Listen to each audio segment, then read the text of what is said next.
Hi, everybody. Thanks for being here. We are right at the top of the hour, but I'm going to give folks about a minute or so to join. So we'll touch back with you then.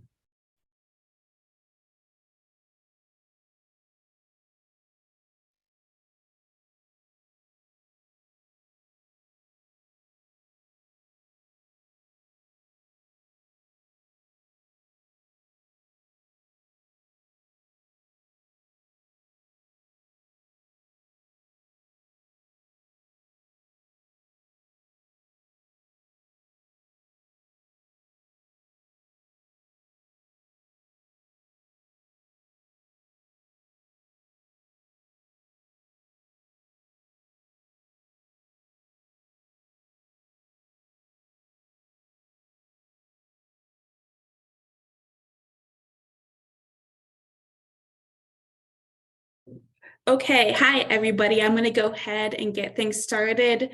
We're about 1 minute past the hour. I'm going to do a couple of logistics things and then turn things over to the speakers that we've got lined up for today.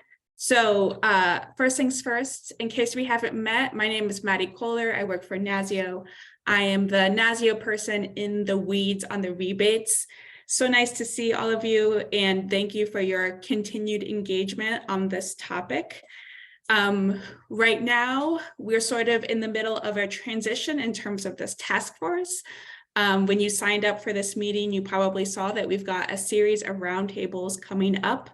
My hope for these roundtables is that we can bring industry perspectives to this virtual table to help NASEO in the States see what might be in our blind spots. What are we not considering during this program planning phase that we should be?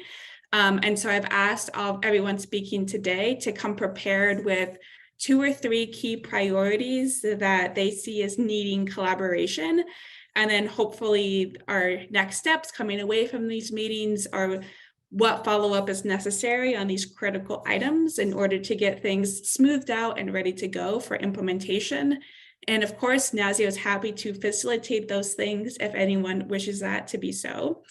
So I dropped a few logistics items still. I dropped a link in the chat to the NASEO website for this task force.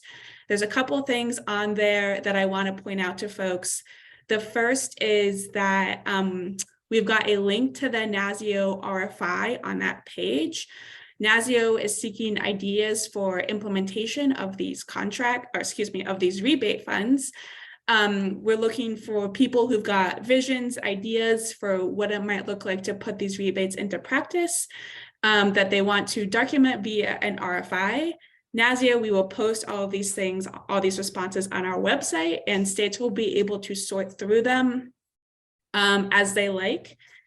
And they will be able to prioritize the ones they take a deeper dive at, depending on which topics are interested to them. So we are asking everybody to share when they reply to the RFI, what building type they're looking at, what income type they're looking at, so that states can, pick among all the responses to the ones that make the most sense for them. So also on that landing page, you will see the links to register for all of these roundtables, and specific to the state energy offices in the room, please also use that page to schedule the, to register for the state's only calls that we will be having with DOE. So thank you to all of listening to all those logistics items. I'm going to go ahead and turn things over to the speakers that we've got so far, and I'm going in no particular order. So I've asked everybody to share, 5 to 7 minutes that are introducing themselves, their organization, and then, like I said, looking for 2 or 3 priorities that they want to see State Energy Office collaboration on. So first up, let's see, let's go to Eaton first. Nick, if you want to go ahead and jump in, please feel free. Sure. Thanks, Maddie. Can you hear me all right? Yeah, go ahead. Awesome. I was having some technical difficulties earlier today. So hi all, Nick D'Angelo. I'm the Director of Public Affairs with Eaton Corporation. We're not necessarily wholly a consumer-facing brand, but we're a global power management company, right? So we are a manufacturer that offers a unique combination of power management technology, both from the product standpoint and services and expertise. And so that's everything from equipment for utility customers installed in critical infrastructure applications, all the way down to single family homes and multifamily residences across the country. You know, our power distribution products and infrastructure are really helping our customers manage their power more efficiently, reliably, sustainably, and most importantly, safely. And when we look at it, we're a very heavily invested US manufacturer. So we have facilities in 30 plus states, 27,000 plus US employees, and close to 80 US manufacturing locations. So there's a better chance than not that we have a local footprint in your state, and would love to get connected locally as well. Really is the focus today is around residential electrification and the rebate programs. You know, when it comes to that space, residential electrical infrastructure, we are very committed to providing intelligent, connected solutions that are helping homeowners really actively manage their energy consumption within the home. And we think really leverage these programs to help do that. And our products are really helping residents live safely and securely while managing their energy costs and reducing their carbon footprint, at the same time positioning them to integrate, you know, renewables or EVs. And specifically today, and I'll be quick and go into a couple kind of recommendations and thoughts and pass the baton. But when, you know, we're a manufacturer of residential electrical load centers. So these might not be the first technology or product that comes to mind when you're thinking about some of the rebate programs or an appliance replacement. But these are truly a critical component and an enabling technology to really fully realize the benefits of these programs. Not to mention that we also maintain a network of over 1,000 Eaton manufacturer certified licensed electrical contractors across the country.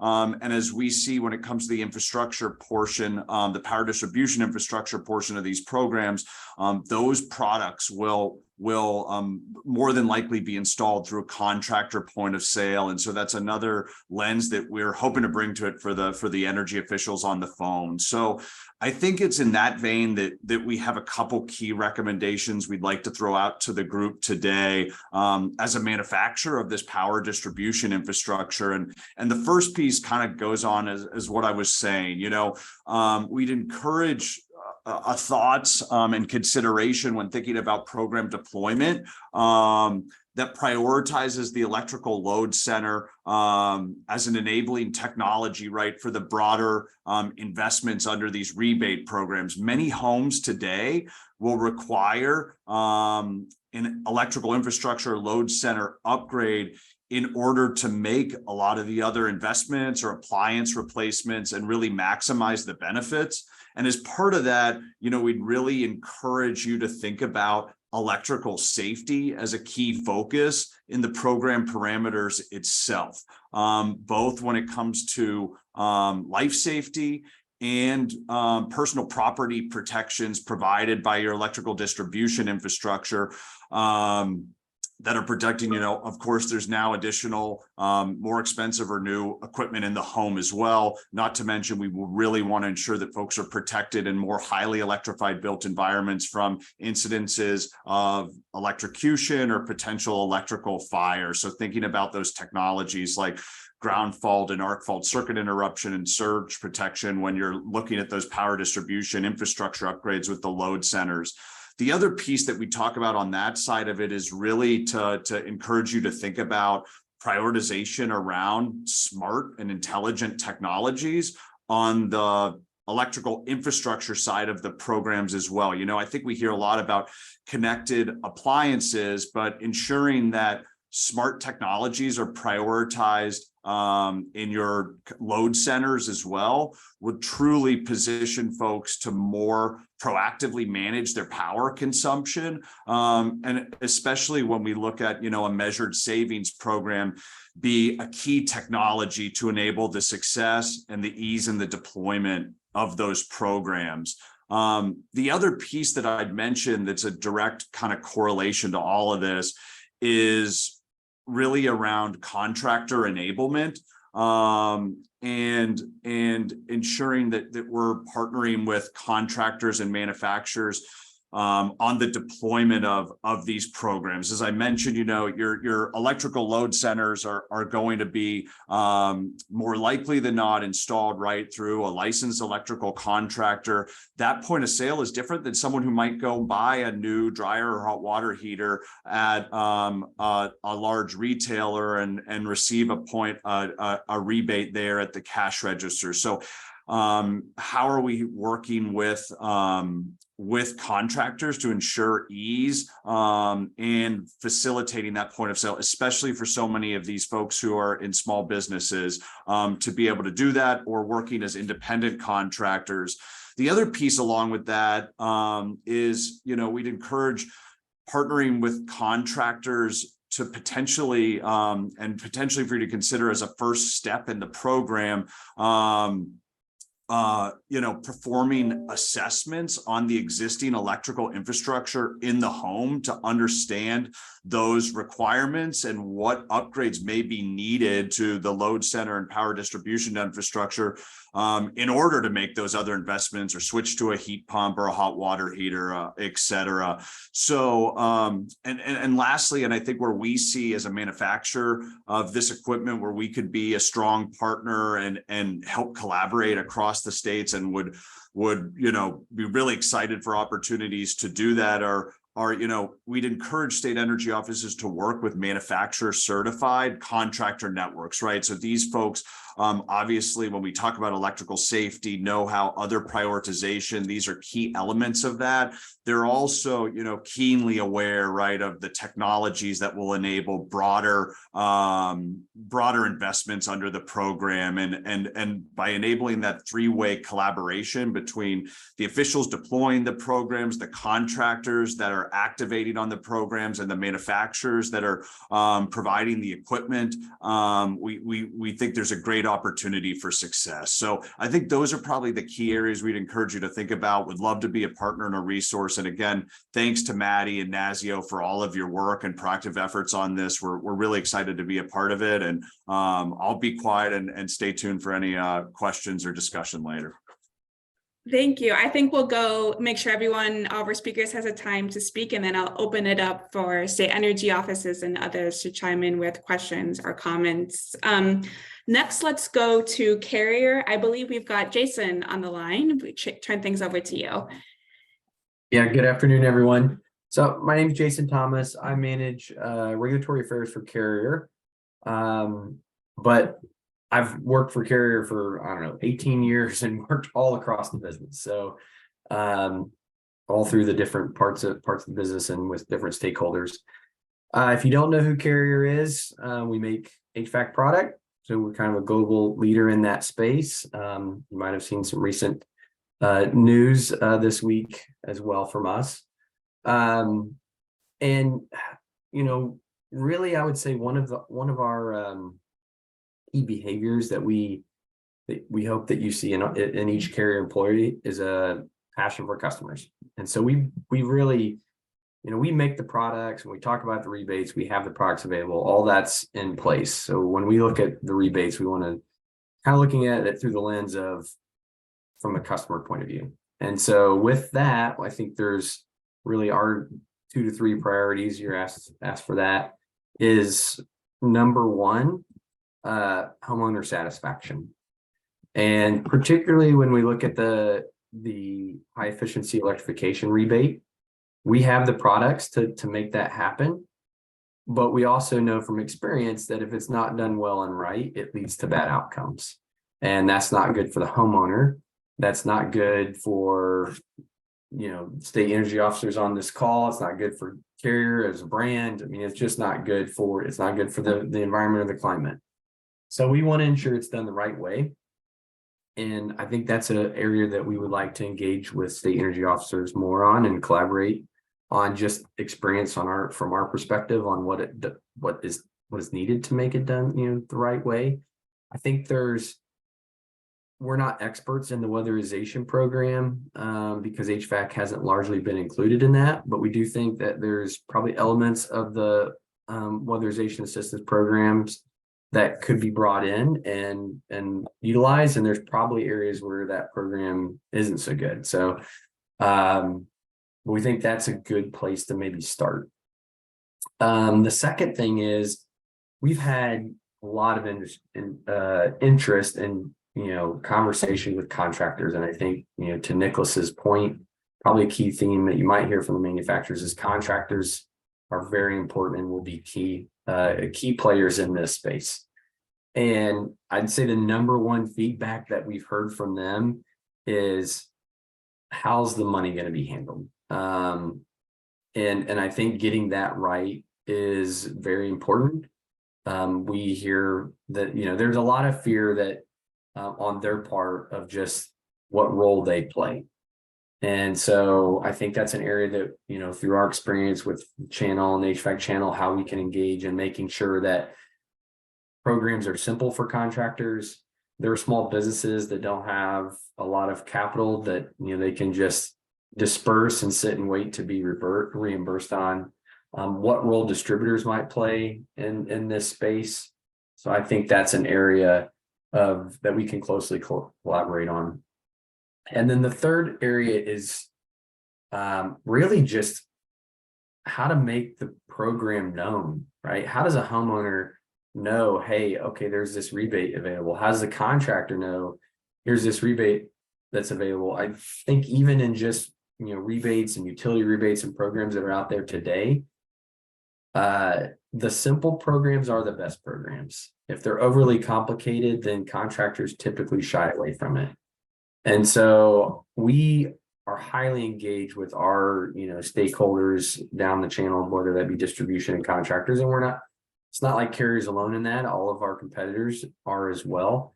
And I think, us as manufacturers can really help in the education and the marketing of these programs, as well as align. We all have our own internal marketing programs, and I think Nicholas touched on, factory authorized dealers, those sorts of things. And alignment and uniformity of these can really make it successful. And then lastly, just kind of, again, on the education and on that piece, on the front of uniformity, the closer that states can align, and this can all be one, we're all rowing the same direction, the better it will be. And I think that's true for manufacturers. It's true for the state energy officers as well, and just helping, roll these things out. So thank you all for your time. Yeah, thank you for sharing. I'm going to go next to Jay from Owens Corning. Hey, Maddie, thank you. And thank you to your entire team on all this Recovery Act stuff. You guys have been a great resource. And it's a fishing expedition on trying to find out information. So we appreciate you being a clearinghouse for this. So thank you. Owens Corning, we're a building product manufacturer, global building product manufacturer, make a variety of insulations, roofing products, and composite materials, composite glass that go into like wind turbines and boats and whatnot. So I've spent 4 days with my premier certified contractor network. So amen to what Nick said about using your certified contractors out there. All my competitors have them, so use those. And I've been working with our supply chain customers over the past couple of months to try to figure out what they think of the rebate program. So I have a couple things. I know you said 3, but I've got a couple more. But I've got a clock here, and I've got a gong from Maddie. So number 1 would be, please don't overthink it. So also, I'm coming from a recovering builder, remodeler, and a home performance contractor. So I've been in crawl spaces and knee walls and attics and everything like that. So, and I've had to do the paperwork myself. So don't overthink it. Drive complexity out, be market back, keep things lean and for the contractor. And if they're lean for the contractor, they're going to be lean and simple for the consumer. Choose experienced and contractor-friendly implementers and administrators with a proven successful track record and success as defined by the contractors participating in those programs and the consumers. Not success according to some EM&V report that says, look what a great job we did when we maybe had little market penetration. Number 3 is have contingency plans for when your program that you've got, well-intended program that you've got all these great interests and experts involved in, doesn't get any market penetration or gets little market penetration. So have in mind as you're designing these programs, how you're going to tweak them to make them more market friendly, and it'd be able to adjust quickly and pivot. I'm going to touch on workforce training and retention. Retention is the biggest thing. This has been a problem for the last 10, 15 years. So to the extent that we have workforce training, that would be great. And if some sort of retention program, employee retention program, I want to cite I participated in the Vice President Biden's retrofit ramp-up program under the Recovery Act, Better Buildings Neighborhood. The Philadelphia program had a great workforce placement training and retention program that you should look at as a model.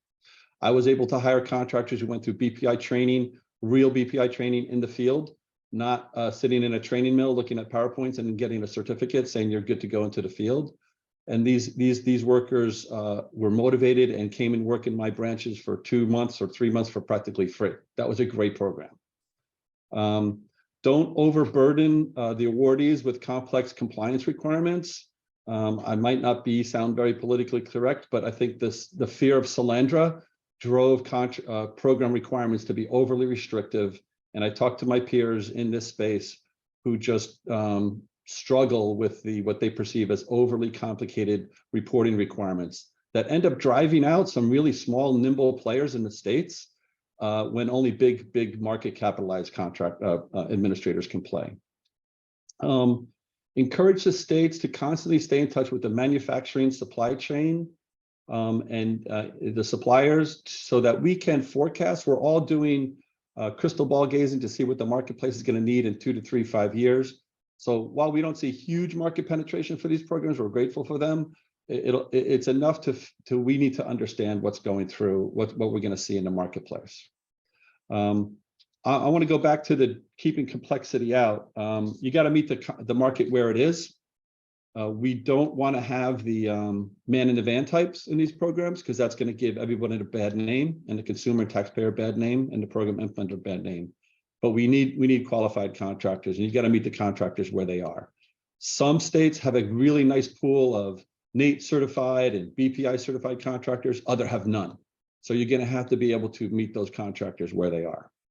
On contractor qualifications, I think the quality of the work matters in states. So if you got good QA, QC to make sure the work's being done, maybe you grow contractors into those BPI models over time.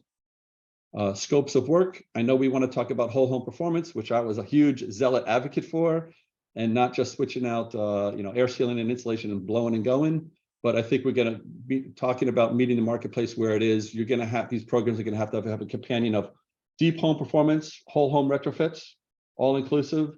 And then for the homeowner who just wants to air seal and insulate their attic, make sure that's done right, but allow that market player to play, even though it's not whole home performance.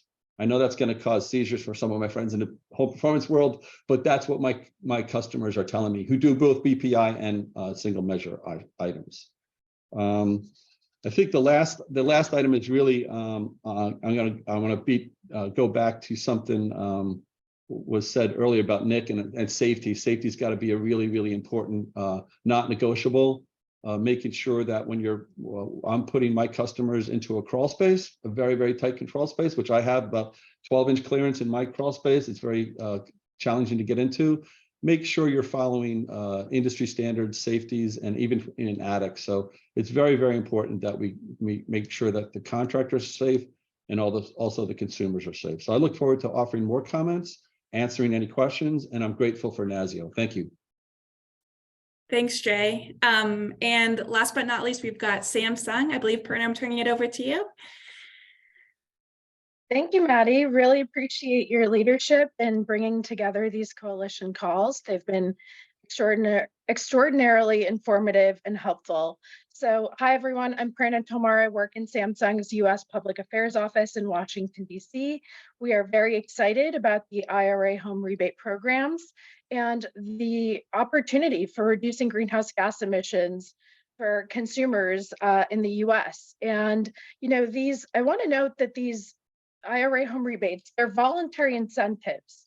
They're not mandates. So they're going to succeed depending on consumer appetite for them. And so ultimately, they're people powered. And as has been pointed out today, there are complexities.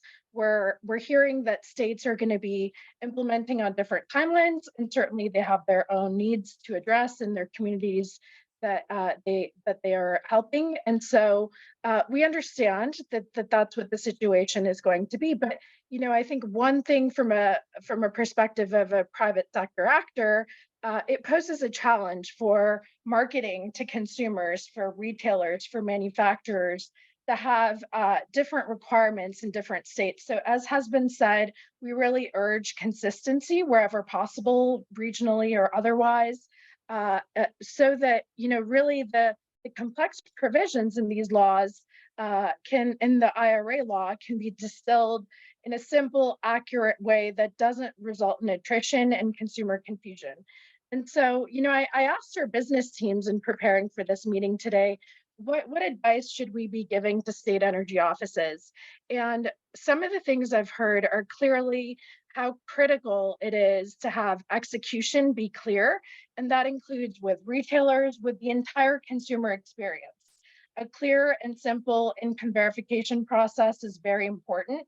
And we completely agree there should be categorical eligibility, and SNAP, LIHEAP, Medicaid, automatic pre-qualification should occur. It's also important to address massive attention by focusing both on low and moderate income communities, so below the 150% AMI threshold in the HERA Section 50122 program. There's other open questions that I think states are probably thinking about and will be addressing. For example, how will fuel switching be proven?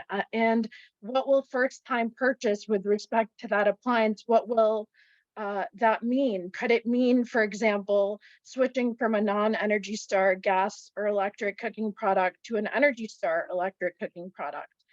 Energy Star is working on the first of its kind specification for electric cooking products. And so we understand that'll be available and ready before rebates go to consumers. So that's really important to keep in mind. How is first time purchase with respect to that appliance going to be defined?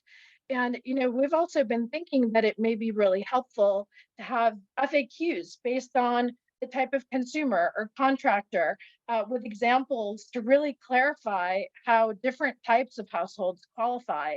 Really, ease of access to information for consumers is going to be a determinant of success here. And so we're very hopeful that states will work together with organizations like NASEO, manufacturers and retailers to try to take the complexities and communicate them in simple and accurate terms.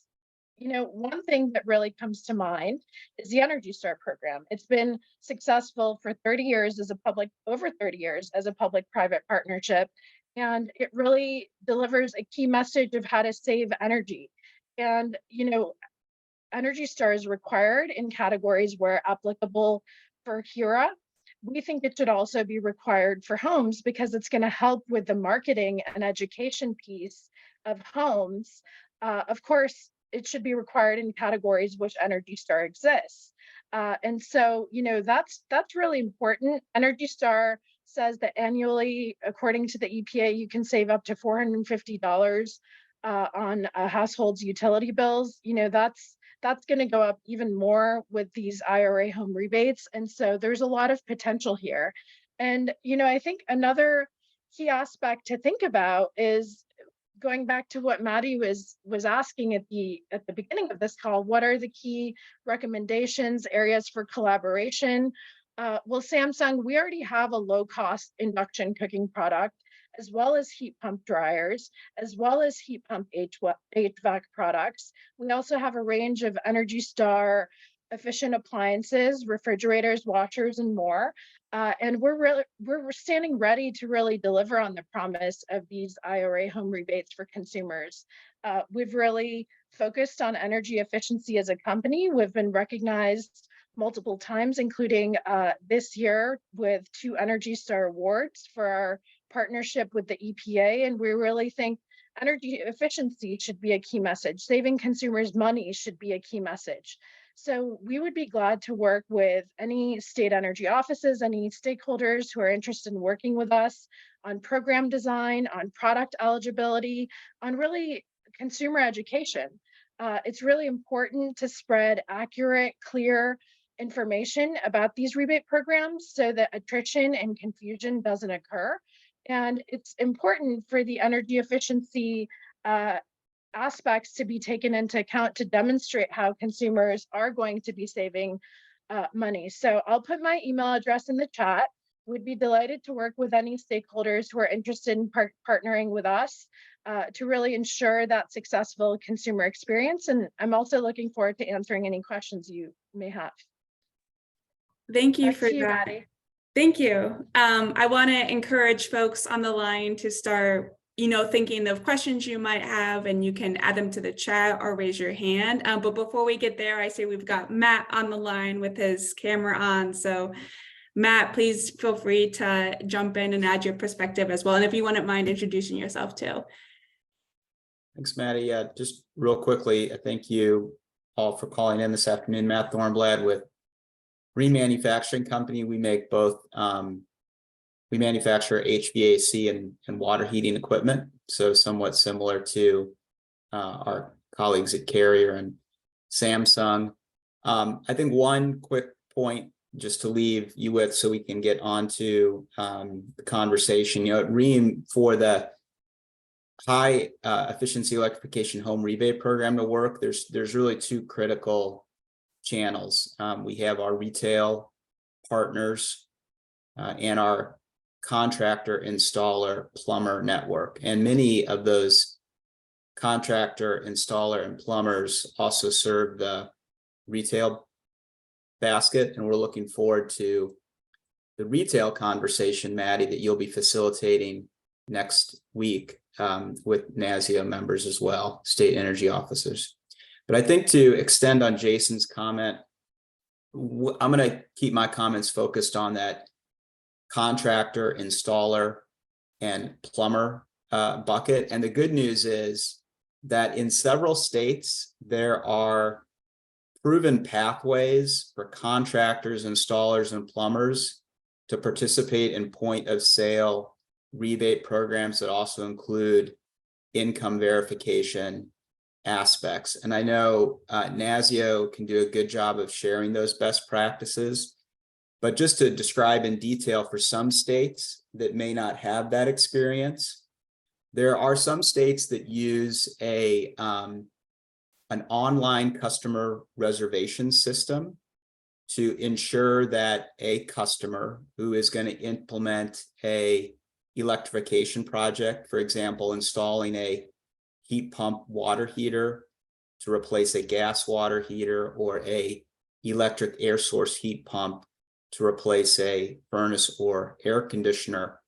The state of California, for example, has a system where the customer can reserve a place in the queue for the point of sale rebate, and they get a one-time verification code that kind of secures their place in line and ensures that when you begin administering these programs, that in the case of a customer utilizing a contractor or an installer, or even in some cases through the retail channel, that there's a security in place both for the contractor and the customer, that they'll receive the electrification upgrade, and that there'll be the rebate that the customer can receive at the point of sale, and that the contractor is assured of payment for the installation of the product.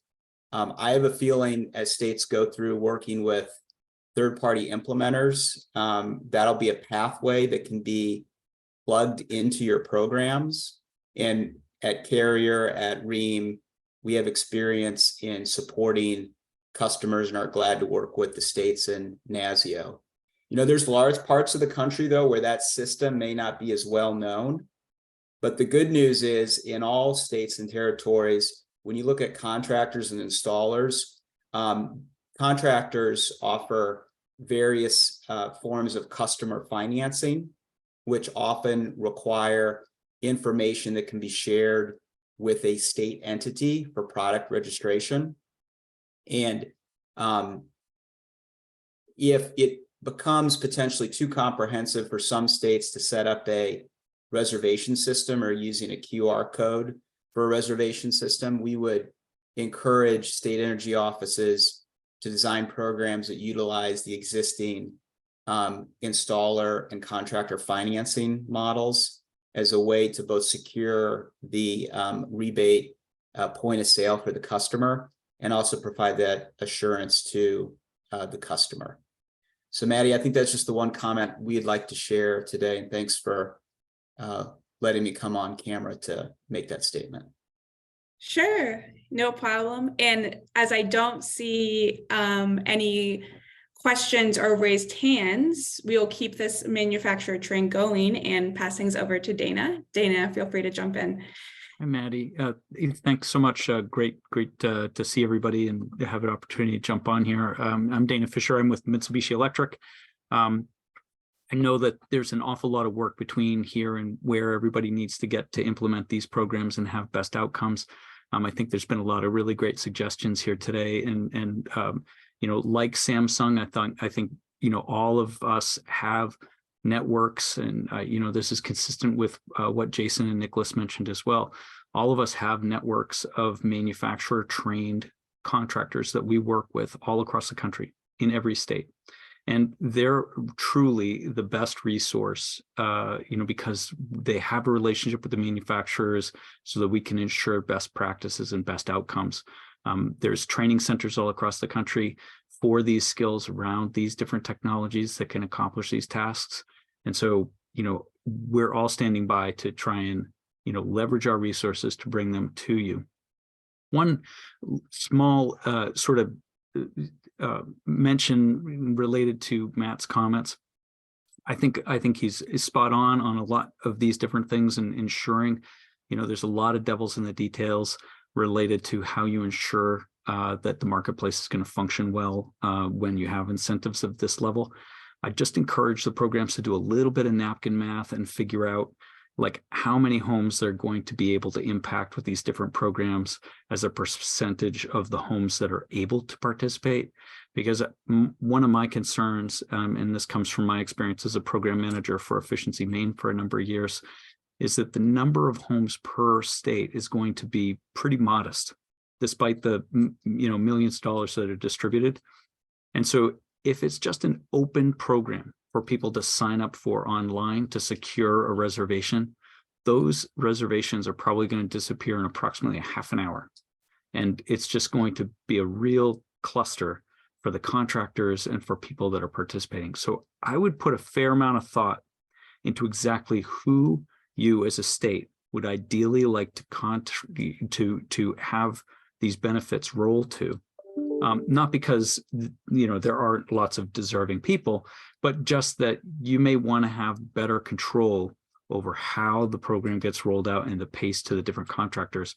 My recommendation, you know, related to this would be to work closely with the CAP agencies or housing authorities in your state to identify the folks that already are known to be able to qualify from an income perspective, and leverage that to, you know, go out to bid with contractors. Don't use the maximum amounts that are available under the bid.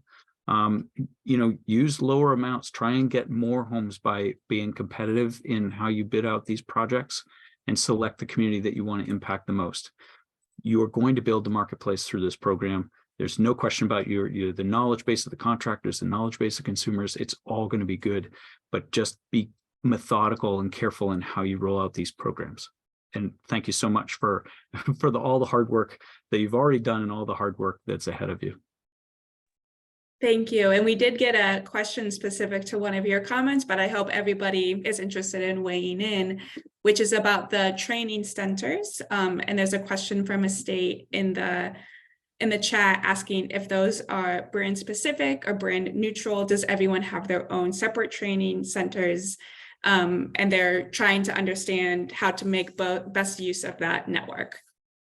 Yeah, I'm sure I'll get feedback from other folks. It's a combination of different things. So for us, we have specific training centers around the country, but we also partner with our distributors, and our distributors have factory trained technicians that provide field training as well. And I know that this is the case for a lot of different manufacturers as well. Yeah, I was gonna say it's a combination of both. I mean, we have our own factory locations. We have, as Dana mentioned, distributors, that's brand specific, but then we partner with several different trade schools that are completely just brand agnostic.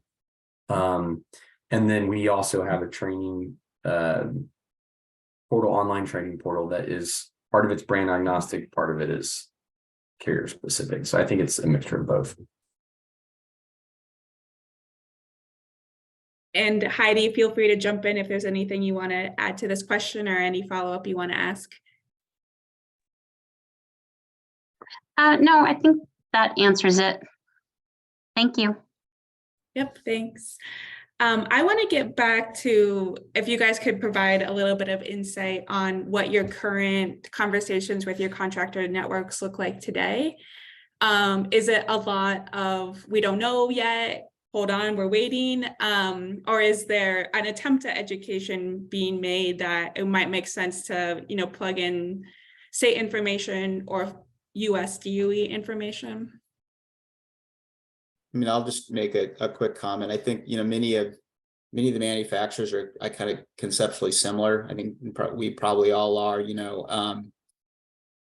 it certainly is a topic that's raised a lot by the contractor and distribution channel. I think we all have a version of a factory authorized or premier contractor distribution network. And what we're doing, Maddie, is certainly using annual meetings and our innovation learning centers to push out information on the program. I think the good news is that in many states, contractors have experience working with utility funded efficiency programs. So there's going to be a fair amount of muscle memory already around those forthcoming rebate programs. And Dana made a very good comment too, that not being oversubscribed is probably also going to be one of the key things the contractors are going to look for, so they're not left with the the angry customer, if you will, because they believe they've reserved a rebate only to not have had one. So we're being cautious though in talking to contractors, because they're by nature, when I say slow to adopt to new business practices, I think that they have a lot of skin in the game. So they're a very eager audience to learn more about what DOE and the states will be doing. I should say one last thing, and others can add this on electrification. It's a huge opportunity though for the channel, particularly when we look at moving from combustion technologies to electric technologies. States could have opportunities to do a lot of upskilling with contractors, particularly on the water side, where you may have water installers and plumbers with less experience working with electrical systems and state certifications and requirements for electrical systems. And that is, I think, a big opportunity that will come from the state rebate programs. Yeah, this is Jay with Owens Corning. So for my installation contractors, very basic, similar to what's already been said. If you're not interested in retrofit, don't jump in. Okay, use the 25C tax credits to get acclimated to it. But while you're doing that, work with the CAP agencies, the DOE weatherization training centers, the utility programs and the implementers are already doing work. Even if you're not going to participate in that utility program for some reason, get to know that implementer who sometimes does training. So, and also get to know your HVAC contractors who are probably doing whole home performance already, and date them, start showing them some of your scopes of work, how you do things, be humble and be open to constructive coaching and mentoring on how to do things. So take this period until the states issue their puff of smoke on their programs to get up and educated and trained. But if retrofit's not for you, please stay away. Just stay in your swim lane that you like to be in. Thanks. Maddie, to the point I made earlier, we are doing our part to really spread awareness and education. So our Samsung HVAC business has launched a website that my colleague put in the chat to really educate our distributor partners about what is occurring on this front. So that's what we're doing on the HVAC side.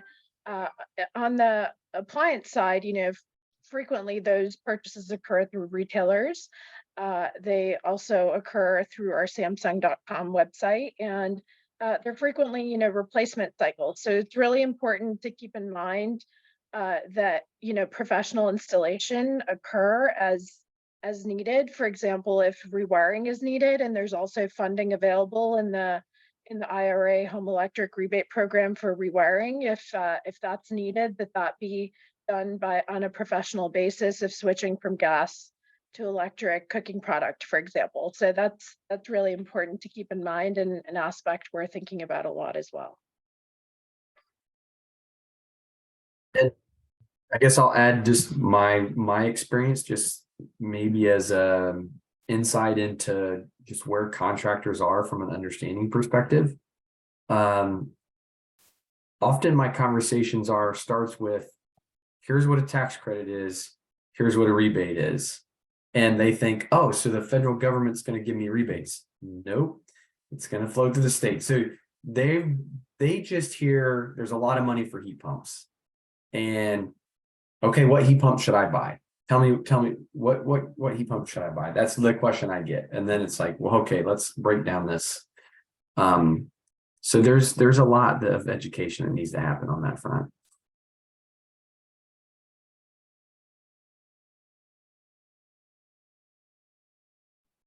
Jay, again, one thing that I found in the Recovery Act, so the consumer has low trust of contractors, okay? Being a former home builder and remodeler, I know that. So any collateral that is that's state or more officially branded that they can use as a companion to their own collateral is really, really important. So if there's a DOE that has a very broad one pager on the rebates, what that is, and then a supplemental state one, there's trust, and then maybe a utility program. So I heavily leverage the utility programs because their brands are pretty good for the most part. So keep in mind that there is skepticism of the contractor, and the consumer's guarded and has low trust. That's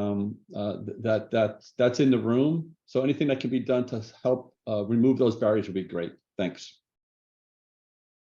Thanks, Annette. So now I'm sure everyone on this call is very much aware that I consider states to be in a pre-planning or planning phase. We're all sort of waiting for the official DOE requirements to roll out, and that'll really put parameters around what states decide their programs will look like.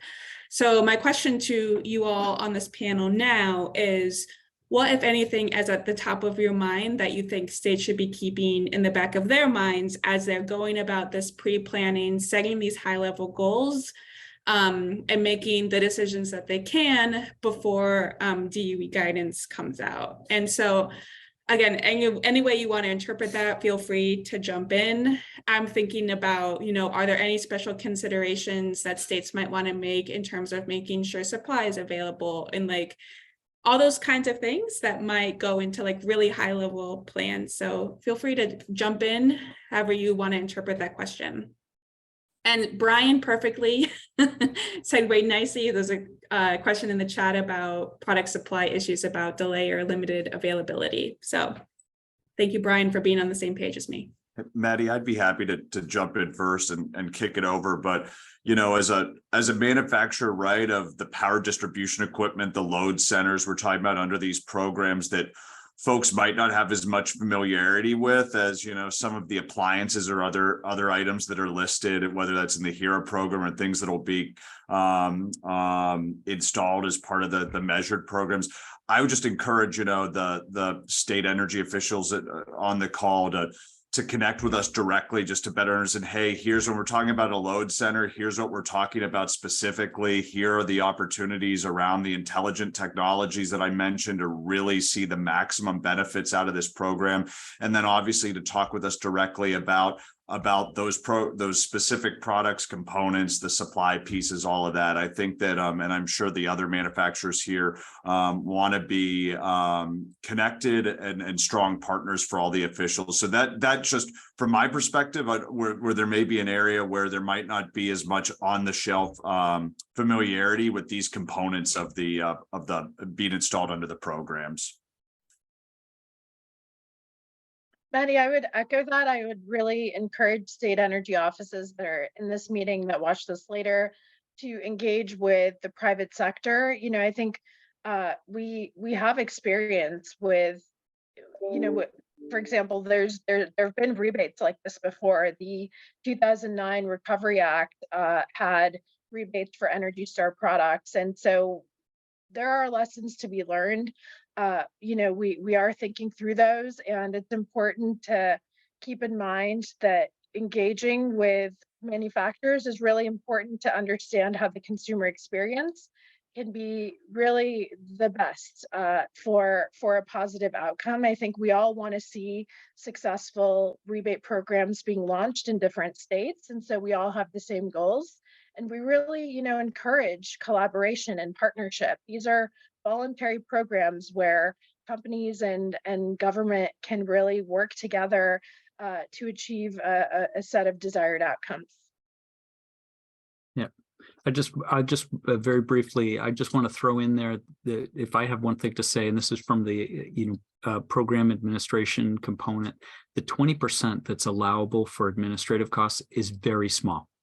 It's a tiny amount to administer a reasonable program. Most programs run through utilities are more expensive than that, and they're not even taking into account the kind of federal reporting that you're going to need to do or the income guidance. And so in this time, pre-planning before the guidance comes out, think like guerrilla marketing. You gotta run your programs as tiny and as simple as possible in order to accomplish these goals and do them well under such a low dollar amount. Don't think about big fancy program parameters. Be careful about how you're bidding your programs out with large program implementers that are not used to doing programs of this. You know, I work with the program implementers all the time. They do a great job for what's required of them, but 20% is not going to buy a big fancy program. And this is Jay. I want to pile on, tap onto that. Buyer beware. If you've got someone who's going to go ahead and run a program on 20%, you should have skepticism.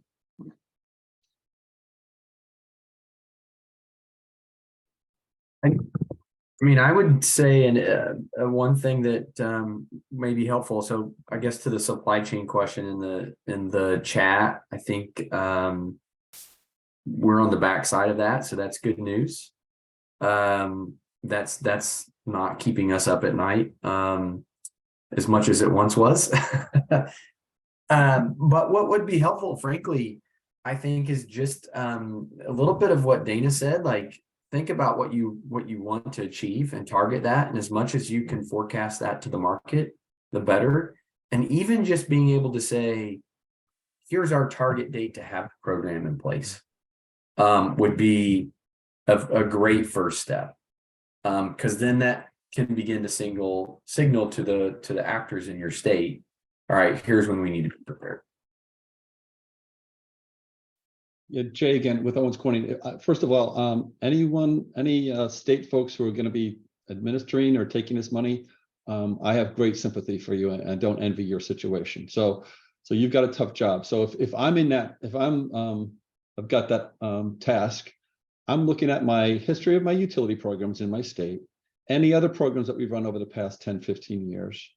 I'd want an unvarnished view of all the Recovery Act programs, and sometimes some of those reports were really glorified. Look at what we did, but if you really look at the numbers, maybe it's just not there. So I'd want candor, and all those utility programs and federal weatherization programs.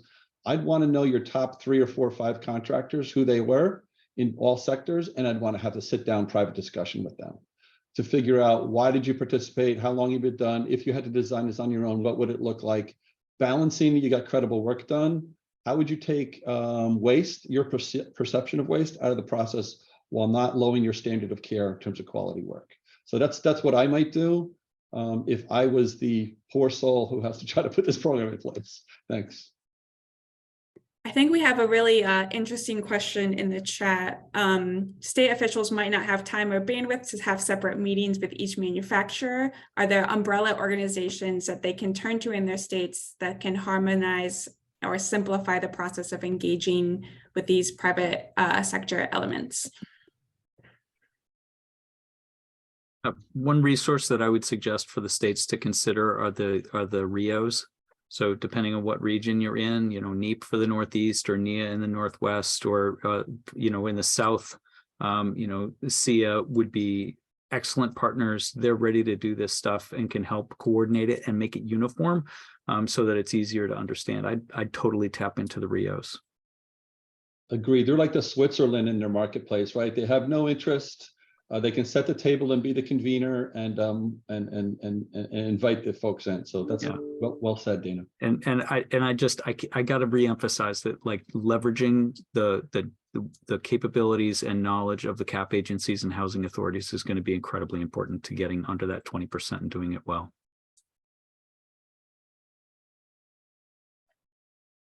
And I would also say, NASEO is a great resource too, as Maddie is such a great leader. I think she has a lot of connections to manufacturers and retailers. And I think, Maddie, I hope I'm not putting you on the spot, but I think you would be a great avenue for state energy offices to connect to the private sector as well. And I'd add on to the NASEO point too. And I believe from the equipment side, the National Electrical Manufacturers Association that also has field representatives and is, I believe, a member of NASEO, and that's another resource too. And I see a couple of questions in the chat asking about REEO, Regional Energy Efficiency Organization is what it stands for. And for any state that is interested in sort of a umbrella approach, I'm happy to organize a call with you, these manufacturers, anyone that you would like in the room for a state specific call. Happy to do that, assuming all of these folks are willing to join. And then there's a couple of other questions that I want to make sure we get to before we run out of time here. A question for you, Jay, asking if you can repeat the name of the program that had the strong workforce retention. Yeah, so I'm cherry picking just one. Okay, there were multiple in the ARA program, so I'm not being fair to the others. But it was the Philadelphia Recovery Act program, the city of Philadelphia. They're the ones who had the great training. And I think they were combined with the CAP. So these people were put right through the grinder on all this stuff. And then, and the reason I like that is because in some of my branches, I hired guys who came out of a training mill who just were taught from PowerPoints. And so I had quality issues. So selfishly for me, I get someone hitting the ground running. That was money in my pocket. Thanks. And the second question that we've got here is question about homeowner safety. And if folks on the panel have thoughts, let's see here, on background checks for contractors, employees entering people's homes, or your thoughts on liability generally, and if the state would be responsible for this, or the third-party administrator, or the individual contractor companies.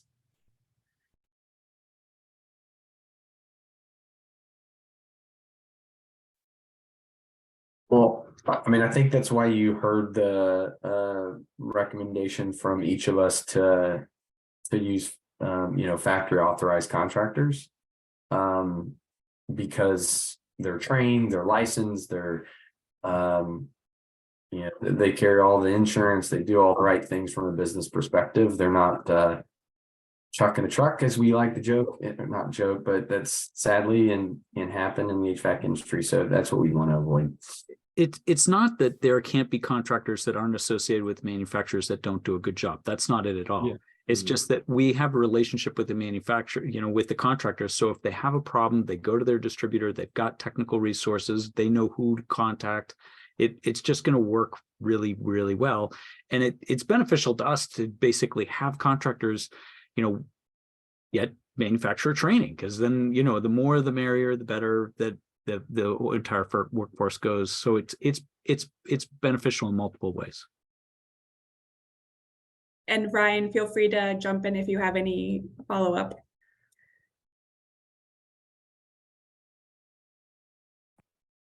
No, I appreciate that. Thank you.